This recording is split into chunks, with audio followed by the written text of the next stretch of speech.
Hey y'all, come look at this.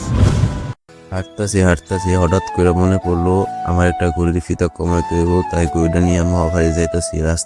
রাস্তায় দেখি অনেক সুন্দর সুন্দর জামা কাপড় বিক্রি করতেছে। পরে দেখি রাস্তার এক পাশে এক মামায় রোল বিক্রি করতেছে, তাই 2টা রোল কিনলাম। রোল খাইতে খাইতে আয়া পড়লাম ঘড়ির দোকানে। দেখি মিস্ত্রি একটা ঘড়ির কাজ করতেছিল। পরে মিস্ত্রির কাছে আমাদের ঘড়িটা দেখালাম। এরপর মিস্ত্রি ঘড়িটা হাতে নিয়ে বললো 30 টাকা লাগবে এটা ঠিক করতে। পরে আমরা মিস্ত্রিকে দেখাই দিলাম কি করতে হবে। পরে মিস্ত্রি কাজ শুরু করলো। আর এদিকে আমার বন্ধু নিখুঁত ভাবে তাকায় দেখতেছে ঘড়ির থেকে কিছু খুলে রাখা দেয় নাকি। পরে দেখি আমাদের ঘড়ির কাজ শেষ। ঘড়িটা হাতে পরে দেখলাম ঠিক আছে। মিস্ত্রিকে 50 টাকা দিলাম। এরপর আমাদেরকে আবার মিস্ত্রি 20 টাকা ব্যাক করলো। পরে যেহেতু আমাদের কাজ শেষ, তাই আমরা বাসায় চলে যাচ্ছি। আজকের ব্লগটা এখানেই শেষ। আল্লাহ হাফেজ, দেখা হবে পরের ব্লগে। আর ভিডিওটা ভালো লাগলে অবশ্যই লাইক করবেন এবং কমেন্ট করে জানাবেন।